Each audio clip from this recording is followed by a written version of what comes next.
High, আমি মৌ। আমি থাকি নিউ টাউনে। আজ ছিল ইতু পূজা, তাই সকাল সকাল উঠে গিয়েছিলাম। সকালবেলার পরিস্থিতিটা ছিল ঠিক এই রকম।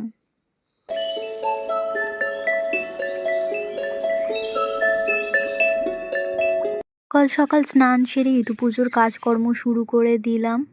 ইতু পূজা নাকি বটগাছের নিচে করতে হয়, কিন্তু এখনকার দিনে আর বটগাছ কোথায় বা পাওয়া যাবে বা কোথায় আর করা হবে, তাই আমরা উঠানেই ছোট করে পুজোটা করে নিই। এটা হচ্ছে আমাদের সোনা।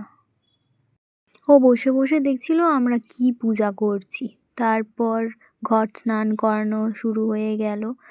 এই ইতু পূজা অনেক জায়গায় 1 মাস ধরে হয়, আবার অনেক জায়গায় একদিন। আমরা একদিনেই পুজোটা করি। তারপর আমি গাছে স্বস্তিক চিহ্ন আঁকছিলাম। এই পুজোতে যে পিঠেগুলো করা হয় এইগুলোই হলো মেন আকর্ষণ আমাদের জন্য।